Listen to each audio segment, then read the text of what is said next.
Bismillahirrahmanirrahim. Assalamualaikum warahmatullahi wabarakatuh. Alhamdulillahi rabbil alamin. Hadana lihada wa ma kunna linahtadiya laula an hadanallah. Asyhadu an la ilaha illallah wahdahu la syarika lah wa asyhadu anna Muhammadan abduhu wa rasuluhu la nabiyya ba'dah. Allahumma shalli wa sallim wa barik ala hadan nabiyil karim sayyidina wa maulana Muhammadin wa ala alihi wa sahbihi ajma'in wa man tabi'ahum bi ihsanin ila yaumiddin, amma ba'd. Fa ya ayyuhal hadirun rahimakumullah, usi nafsi wa iyyakum bi taqwallahi wa ta'atihi la'allakum tuflihun. Shadaqallahul adzim. Hadirin jamaah salat zuhur yang dimuliakan Allah Subhanahu wa taala, musalla B1 Mall Senayan City yang dimuliakan Allah Subhanahu wa taala. Mudah-mudahan pertemuan kita ini diberkahi Allah Subhanahu wa taala, dipanjangkan umurnya, murahkan rezekinya, dilunaskan hutangnya, dan selamat fitini wad dunya wal akhirah. Salawat dan salam atas junjungan Nabi besar Muhammad sallallahu alaihi wa alihi wasallam. Mari kita isi waktu kita sejenak, kurang lebih 30 menit ya. Sama-sama kita mengkaji kitab Riyadhus Shalihin, yaitu kitab yang dikarang, yang ditulis oleh Al-Imam An-Nawawi ya. Imam An-Nawawi, atau lebih dikenal secara lengkap ya namanya secara lengkap yaitu Al-Imam Al-Allamah Muhyiddin Abu Zakaria Yahya bin Syaraf An-Nawawi. Diambil belakangnya saja An-Nawawi. Nawah, tempat daerahnya namanya Nawah, di dekat Syria sana. Jadi Al-Imam karena beliau seorang Al-Hafiz, kemudian Muhaddis, kemudian Al-Allamah. Al-Allamah yaitu begitu dalam pengetahuannya, namanya Allamah. Kalau yang umum kan para alim, tapi ini para alim ulama yang Allamah, yang ilmunya sangat mendalam. Muhyiddin, yang menghidupkan agama. Abu Zakaria ini nama kunyah, sementara Yahya nama aslinya. Kemudian bin Syaraf itu adalah nama ayahandanya, Syaraf, orang yang terpilih. Demikian ya kira-kira nama-nama gelar yang kita akan pelajari kitabnya, yaitu kitab Riyadhus Shalihin. Riyadhus itu taman, Shalihin itu tamannya orang-orang yang soleh. Yang dimuliakan Allah Subhanahu wa taala, mari kita buka dengan umul kitab Suratul Fatihah. Al-Hadiniyah wa likulli niyatin sholihah ala hadratin nabi sya'ilillah lahumul fatihah. A'udzubillahi minasyaitonir. Bismillahirrahmanirrahim. Alhamdulillahi rabbil alamin. Arrahmanirrahim maliki yaumiddin. Iyyaka na'budu wa ihdinas siratal mustaqim. Siratal ladzina an'amta 'alaihim ghairil maghdubi 'alaihim waladdallin. Jamaah yang dimuliakan Allah Subhanahu wa taala, nama kitab kita ini sebenarnya lengkapnya Kitabur Riyadhus Shalihin min kalami Sayyidil Mursalin. Itu nama kitabnya. Kitab Riyadhus Shalihin atau taman-taman surganya orang-orang yang soleh min kalami Sayyidil Mursalin, dari ucapan-ucapan Sayyidi, Tuan kita, baginda kita mursalin, yaitu Nabi besar Muhammad sallallahu alaihi wasallam. Hari ini kita sudah di bulan Jumadil akhir ya, 1446 Hijriah, yang mana sebentar lagi kita masuk bulan Rajab, kemudian Sya'ban dan bulan suci Ramadan. Dan panjang umur insya Allah. Jamaah yang dimuliakan Allah Subhanahu wa taala, sebelum kita masuk kepada tema ya, ini kitab yang jilid 2. Yang jilid pertama itu tema-temanya berkaitan dengan diri sendiri ya. Ya, kemarin yang di Mushaf 6 itu muraqabah, berkaitan dengan diri. Kemudian niat, sabar, ikhlas itu dalam diri kita semua. Nah, ini yang bab-bab yang jilid kedua ini berhubungan dengan muamalah. Jadi hablum minallah dan hablum minan nas, berhubungan dengan Allah Subhanahu wa taala dan berhubungan dengan sesama umat manusia. Hari ini kita akan coba mengambil kitab adab. Nah, adab ya, atau bahasa Indonesianya tata krama ya. Jadi sebelum ada Islam, negeri kita ini alhamdulillah terutama di Pulau Jawa sudah mengenal namanya tata krama. Sehingga dalam bahasa Jawa pun itu juga bertingkat. Ada bahasa yang kasar, ada bahasa lebih tinggi lagi yang pertengahan, madya, ada yang tinggi lagi namanya kromo inggil atau bahasa halus. Nah, itulah bentuk-bentuk pemodelan adab atau tata krama yang kita bersyukur. Coba kita lahir di Afrika atau di negeri lain, enggak ada tata kramanya. Jadi maka sudah bukan menjadi cerita umum ketika orang pulang haji, orang Indonesia ini, mesti ceritanya yang diceritakan kebanyakan tentang perilaku manusia-manusia yang lain selain orang-orang Indonesia. Yang intinya ceritanya itu ya kurang beradab, ada orang sholat dilangkain, ada orang ini, enggak ada permisinya. Nah, ternyata dalam kitab Riyadhus Shalihin, taman-tamannya orang yang soleh ini, kita juga sangat mendetail diajarkan tentang adab atau perilaku-perilaku. Mungkin secara syariat kita diajarkan doa-doa dari kecil, doa masuk kamar mandi, keluar kamar mandi, masuk masjid, keluar masjid, naik di perjalanan atau turun di perjalanan. Ada adab-adabnya semuanya. Nah, itu terkadang adab itu ketinggalan.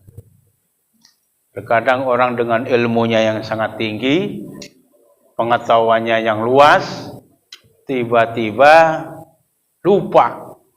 Akhirnya memandang orang hanya sebelah mata. Akhirnya dinilai orang ini kurang beradab.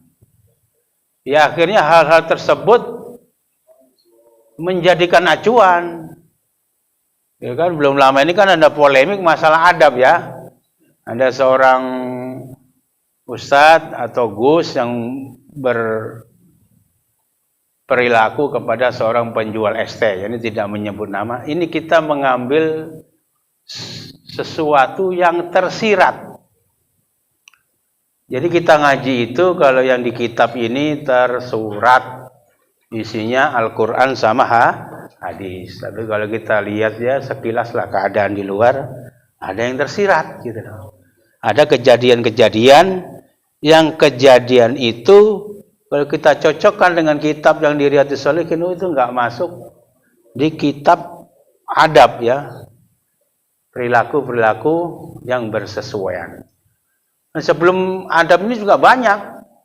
Adab ini kalau dilewati menimbulkan masalah. Sebelum masalah mengenai seorang kiai sama penjual itu juga ada masalah polemik nasab atau habaib. Kenapa itu muncul? Ya karena orang-orang yang mengaku membawa nasab itu keluar dari adab sopan santun dalam perilaku yang ditunjukkan di dalam ajaran agama Islam. Bukan salah yang menilai kan, memang perilakunya semacam itu, ya udah. Akhirnya ya segala sesuatu dia yang menanam, maka orang itu akan menuai hasilnya. Jamaah yang dimuliakan Allah Subhanahu wa taala. Jadi yang pertama, mari kita mencoba mengkaji ya dari kejadian orang-orang yang melampaui atau melewati adab. Ya kan? Jadi sebelum kita masuk ke tema yang khusus, kita bicara yang umum dulu. Karena yang terjadi itu pelajaran. Kalau bahasa orang-orang yang bijak itu mengambil hikmah. Yu'til hikmata. Jadi ambil sesuatu yang diberi hikmah itu, atau orang yang diberi hikmah itu, yu'til hikmata mayyasha. Jadi Allah memberi hikmah itu kepada orang yang diinginkan, dikehendaki. Kalau orang nggak mau ambil pelajaran, ya itu berlalu aja lewat.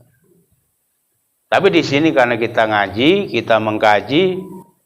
Sebelum kita mengkaji di kitab ini, ternyata juga banyak yang tadi saya sebutkan permasalahan besar yang dimulai dari adab atau perilaku yang tidak sesuai dengan ajaran Nabi besar Muhammad sallallahu alaihi wasallam. Di dalam Al-Quran, A'udzubillahi minasyaitonirrajim, Bismillahirrahmanirrahim, surat Ali Imran ya, ayat 31. Qul in kuntum tuhibbunallaha fattabi'uni yuhibbukumullah. Qul, katakan wahai Muhammad, begitu firman Allah. In kuntum tuhibbunallaha, jika mereka atau kalian atau kita semua yang dimaksud ini umat Islam mengaku mencintai Allah, fattabi'uni. Kata Nabi, ikut aku, ikut jejak Nabi besar Muhammad sallallahu alaihi wasallam. Nah, karena kita nggak kenal secara langsung kepada Nabi, jelas dalam hadis al ulama warasatul anbiya. Seorang alim ulama, para ulama, orang berilmu yang dalam ilmunya, itu pewarisnya para nabi. Jadi kita ikuti. Sekarang pewarisnya apa nabi langsung?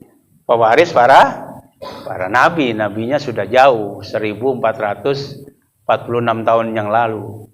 Tinggal para ulama. Nah, salah satunya yang kita baca ini kitabnya ulama, Imam An-Nawawi, ya, yang mengumpulkan kajian-kajian tema, salah satunya tentang adab ini ya. Nah, kenapa orang itu dituduh tidak sesuai? Fattabi'uni, ikutlah aku. Ada orang mengaku mereka keturunan Nabi, tapi perilakunya, ucapannya kelihatan tidak sesuai, tidak ada lembutnya, dan terus suka mencela. Akhirnya orang menilai, ini enggak sesuai ya dengan perilaku yang ditunjukkan oleh Nabi Muhammad sallallahu alaihi wasallam. Makanya orangnya berpikir ulang gitu ya. Timbullah polemik gitu yang sampai saat ini belum kelar itu ya. Saya lanjutkan, kalau kita mengikuti Nabi, ikut jejaknya melalui para ulama, yuhibbukumullah. Allah akan mencintai kalian. Jadi kalau istilah Habib, mendingan jadi kekasihnya manusia apa kekasih Allah? Ya mendingan Habibullah.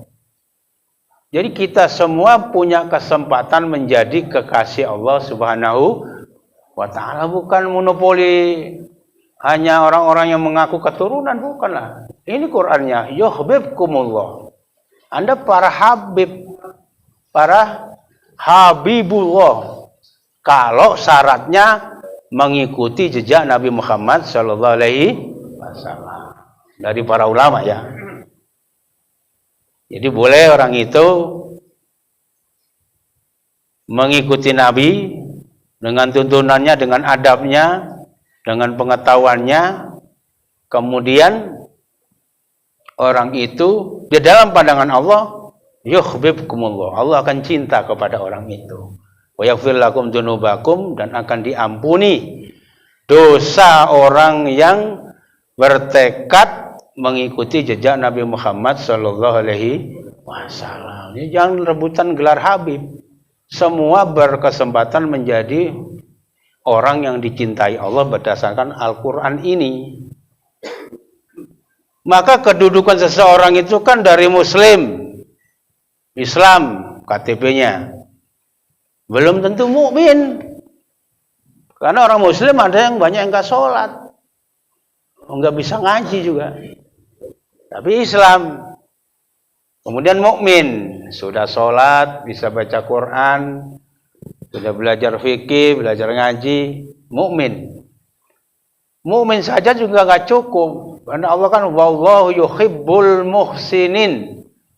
Allah mencintai orang-orang yang berbuat kebaikan. Contoh terkecil kebaikan, contoh paling kecil, paling umum, paling sering disampaikan para kiai, para mubaligh. Seorang pelacur memberi minum kepada seekor anjing. Itu muhsin. Hadisnya menyebutkan pelacur itu diampuni oleh Allah. Cuman ngasih minum. Kalau di sini pengurus DKM, Bapak Safei, Pak Wahyudi, Ustaz Barul, Ustaz Guru, semuanya nggak bisa saya sebutkan, setiap minggu memberi makan minum kepada orang kedatang ke mengaji. Lebih bagus enggak? Lebih bagus, karena statusnya mukmin. Orang yang mukmin terus berbuat kebaikan. Jadi ukurannya sudah bukan paling rendah. Tadi pelacur belum apa-apa, baru memberikan minum pada seekor anjing, itu dinilai mendapat ampunan Allah Subhanahu wa ta'ala. Mudah-mudahan yang ngumpul ini bukan hanya mendapat ampunan, juga diberkahi hidupnya oleh Allah Subhanahu wa ta'ala. Ya karena muhsin. Lah muhsin ini tinggal perkaliannya. Kalau dalam pemilu itu jumlah apa ini, Pak? Nilai biddingnya. Muhsinnya 50, 100, 1000. Kalau muhsinnya itu banyak pada tingkat keikhlasan yang sudah luar biasa, maka yuhibbukumullah. Anda dicintai oleh Allah Subhanahu wa ta'ala. Habib jadi ya. Jadi Bapak sekalian yang kebaikannya, kebagusannya, amal solehnya sudah banyak, itu dalam pandangan Allah itu Habibullah. Orang-orang yang dicintai oleh Allah Subhanahu wa ta'ala. Apa buktinya? Salah satunya, satu, para mubaligh sering menyampaikan ketika Rasulullah SAW menjelang akhir hayatnya itu selalu menyebut ummati. Sebelum meninggal pun pernah menyampaikan kepada para sahabat, aku rindu kepada saudaraku. Para sahabat bertanya, bukan kita kan saudara engkau ya Rasul? Bukan, kalian sahabatku. Jadi Nabi mencoba membuat sebuah perbedaan antara sahabat dan saudara. Nah, kita ini umat di akhir zaman, ingat tahunnya 1446 Hijriah. Menurut kajian para ulama, umur umat Islam tidak lebih dari 1500 tahun. Berarti tinggal berapa tahun lagi nih Pak Yudi? 1 generasi lagi. Habis itu kira-kira kalau Allah menghendaki kiamat, ya terserah Allah. cuma satu keturunan. Sebelum menikah mudah-mudahan yang belum menikah mudah-mudahan cepat menikah, yang belum punya anak cepat punya anak. Yang sudah nikah silakan menikah. Ada begitu juga ya, Pak Win. Jadi muhsin itu adalah satu gelar yang dicintai Allah. Ya kalau kita kaji mundur, orang-orang yang muhsin itu yaitu diantaranya ciri-ciri orang muhsin itu kalau sudah banyak dicintai Allah, maka yang terakhir kedudukan yang kita inginkan yaitu muttaqin, orang-orang yang bertakwa di sisi Allah Subhanahu wa taala. Wasari'u ila maghfiratin min rabbikum wa jannatin arduhas samawati wal ardh uiddat lil muttaqin. Jadi syaratnya harus bersemangat, bersegera menuju ampunan Allah Subhanahu wa taala. Semangat. Ayo ngaji yuk. Malas saja gitu. Nah, itu berarti ada gangguan. Kalau ketika mau ibadah, sholat, mau ngaji, kok malas saja, itu ada gangguan. Apa? Dalam tubuh kita ini mungkin menempel, bercokol ribuan bahkan jutaan bangsa yang tidak terlihat sehingga kita menjadi berat. Kenapa saya bilang ribuan jutaan? Tidak ada sensus sampai saat ini berapa jumlah makhluk yang namanya jin yang menjadi bala tentaranya iblis. Nggak ada sensus. Mereka beranak terus. Kalau kita punya anak 2 sudah stop. Ya kan, 1 bini 2 anak stop. Nambah lagi 1 kalau bisa. Berarti jumlah setan yang menjadi bala tentara iblis dari bangsa jin itu jumlahnya sudah, kalau bahasa Betawi, kayak apaan tahu gitu loh. Seandainya kata mata batin seseorang itu dibuka, manusia itu dikerubuti dengan setan dari bangsa jin yang menjadi tentaranya iblis. Ya, naudzubillah min dzalik. Nah, orang yang masuk dalam pengajian ini Allah turunkan ghosiatur, semacam pusaran atau putaran, itu semacam ya, ghosiatur rahmah itu melibas dalam diri kita ketika kita duduk di pengajian ini. Tubuh kita, badan kita, majelis zikir, majelis ilmu, atau taman di antara taman-taman surga ini, Allah libas dengan rahmat, maka sedikit kita satu minimal tenang ya. Diberi anzalas sakinah, diberi ketenangan. Meskipun keluar nanti urusannya, utangnya, masalahnya ada lagi. Tapi sudah dibersihkan. Jadi majelis ilmu, majelis zikir adalah tempat Allah berikan rahmat. Rahmat itu dibandingkan dengan pengaruh bisikan atau apa namanya dalam tubuh kita itu ada namanya hawa. Bahasa Indonesia itu hawa sama nafsu. Ada yang menerjemahkan hawa itu satu kekuatan yang menarik, Pak. Mau sholat, ntar aja gitu. Mau ngaji, ntar aja. Itu hawa. Kalau nafsu, kebalikannya. Melihat perempuan, langsung kita perhatikan. Jadi dari jarak yang jauh, perhatiannya tuh langsung tertuju. Karena nafsu mendorong. Nafsu makan, minum, nafsu kepada seks, biologis, lawan jenis. Nah, ada nafsu yang paling bahaya, yang disebut taumak atau nafsu serakah, yang ingin menumpuk-numpuk menguasai harta sebanyak-banyaknya. Terbukti ya kan, kemarin kasus suap sampai sekian triliun. Korupsi, enggak ada korupsi 100 juta itu terlalu kecil. Minimal miliar sama triliun, 100 miliar triliun. Kalau di bawah itu menunjukkan bahwasanya manusia itu dengan nafsu keserakahannya itu, maka sebelum jauh kita bahas adab ini, semuanya itu keluar dari adab, melampaui, melewati, bahkan tidak melaksanakan adab-adab yang diajarkan Nabi besar Muhammad sallallahu alaihi wasallam. Maka betul ya, Pancasila itu ada namanya kemanusiaan yang adil dan beradab ya. Yang dimakan Allah Subhanahu, itu yang saat ini ya. Satu lagi sebelum masuk di bahasan kita ya, satu hadis. Kalau kita melihat kejadian yang tadi itu masih di surat Ali Imran juga ya. Ada satu doa yang ini kayaknya boleh buat sebagai hikmah kajian buat kita. Tafakur. Coba kita berpikir. Qulillahumma malikal mulki tu'ti mulka.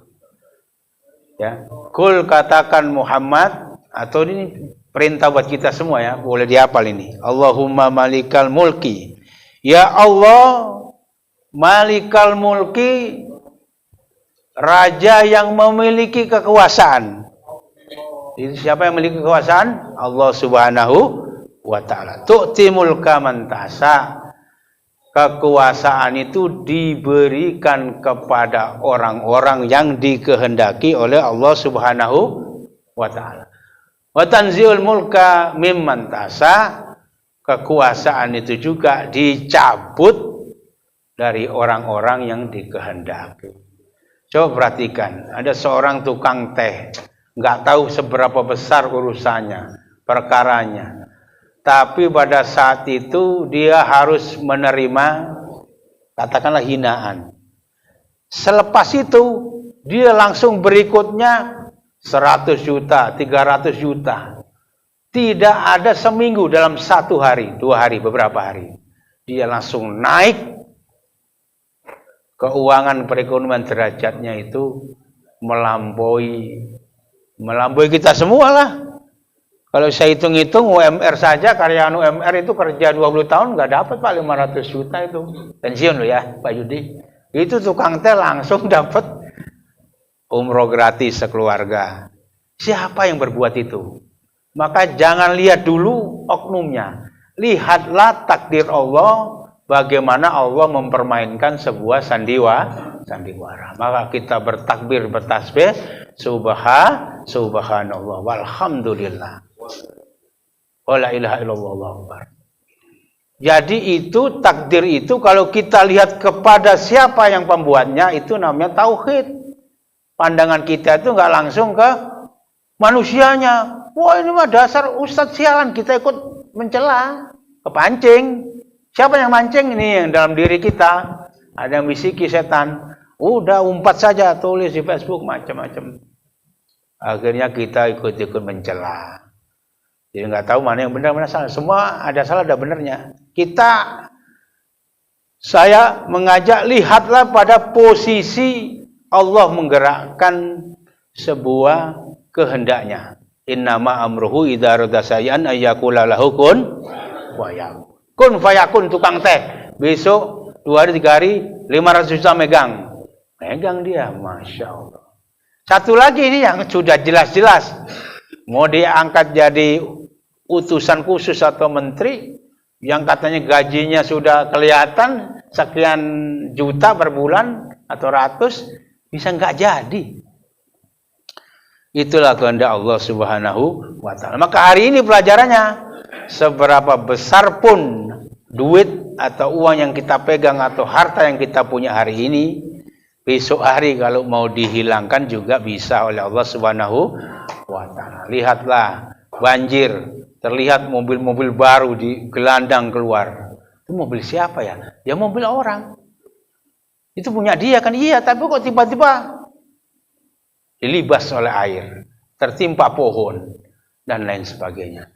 Jadi itulah pelajaran tauhid yang pertama, yang semuanya itu orang melampaui daripada adab atau perilaku tata krama yang tidak sesuai dengan ajaran Rasulullah Nabi besar Muhammad sallallahu alaihi wasallam. Jadi pelajarannya seperti itu. Bukti bahwa dunia itu kadang di atas juga kadang di bawah. Seperti berjalan. Apa berjalan sendiri? Tidak. Daun kering yang jatuh di muka bumi tidak terlepas dari pengawasan Allah Subhanahu wa ta'ala. Apalagi peristiwa yang seperti itu yang diawasi manusia-manusia yang lainnya. Oleh karena itu siapapun kita, bagaimanapun kedudukan posisi, bagaimanapun kekayaan kita, tidak ada yang boleh membangga-banggakan diri. Allah hancurkan, tidak ada 1 menit orang itu bisa hancur. Wa qala ta'ala waqfid janahaka lil mu'minin. Allah berfirman dalam surat Al-Hijr, dan berendah-rendah dirilah janahaka lil mu'minin, dirimu kepada orang-orang yang beriman. Maka bapak-bapak kalau kebetulan jadi mubaligh, ngumpul begini, di hadapan saya ini sudah pasti orang-orang mukmin, karena dia mau berbuat kebaikan. Ya kan? Maka kita harus merendahkan diri, menghormat. Bukan sebaliknya mentang-mentang jadi pembicara, punya gelar profesor atau habib, dia minta dicium tangan. Ini Allah perintahkan, waqfid janahaka lil mu'min, dan berendah dirilah engkau di hadapan orang-orang yang mukmin. Kita tidak tahu, siapa tahu di antara mereka itu ada orang-orang yang dicintai Allah Subhanahu wa ta'ala. Mungkin penjual es itu salah satu orang yang dicintai Allah. Kita nggak tahu amalannya, mungkin dia sholat tahajud, sholat duha, sehingga pada titik itu dia ketemu dengan persoalan itu membawa dia menjadi kaya raya. Dan itu nggak selesai, itu juga ujian baru bagi seorang penjual teh yang tadinya miskin tiba-tiba kaya, ujian juga. Yang dimulakan Allah Subhanahu wa ta'ala. Jadi sikap rendah atau tawadu, dalam arti tawadu itu bukan rendah diri ya, tawadu itu menghormat, menundukkan janaha itu badan nih, perut ini. Hormat itu diperintahkan oleh Allah Subhanahu wa ta'ala. Walau kunta faddan ghalidhal qalbi lan faddu min haulik. Masih di surat Ali Imran juga Allah menyatakan, sekiranya engkau Muhammad, ya Nabi kita Muhammad, bersikap keras, ya misalkan tercatat, kalau sekarang kan jejak digital, kalau jejak Nabi kan dari sahabat tercatat Nabi Muhammad marah-marah besar gitu. Misalkan itu ada hadis keterangan begitu. Ini ghalidul qalbi, keras gitu ya. Lan fadzu min haulik, kata Allah, pasti sejak dari dulu orang itu lari daripada masuk agama Islam. Jadi kita menjaga hati, merendah, tawadu, menghormat, itu adalah adab. Itu dulu baru bicara ilmu.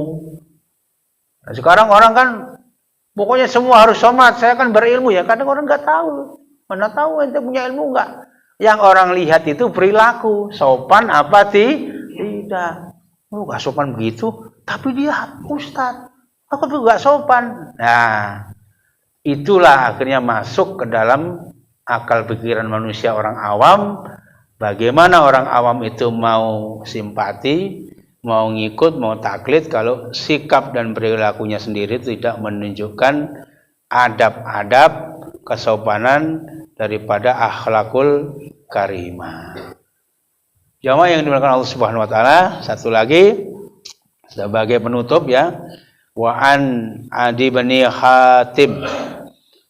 Jadi hadis dari Adi bin Hatim radhiyallahu an qala Rasulullah sallallahu alaihi wasallam, bersabda Nabi kita Muhammad sallallahu alaihi wasallam, ittaqun nar walau bisikin tamratin falam yajid fa bi kalimatin thayyibah.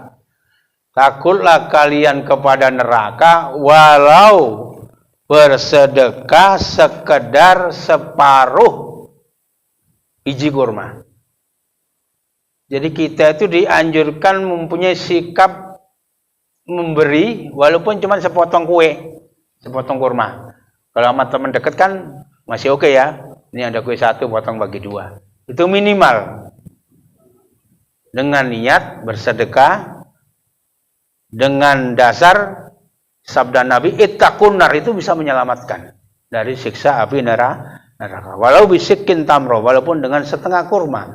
Faman lam yajid, kalau itu pun kamu tidak mampu, fabi kalimatin thayyibah, maka berikanlah ucapan-ucapan yang baik, yang menyenangkan, tapi tidak menyakitkan. Sekarang ini kadang-kadang kata-katanya kedengarannya bagus, tapi menyakitkan ya. Itu juga nggak boleh. Ini mu'tabar hadisnya, muttafaqun alaih.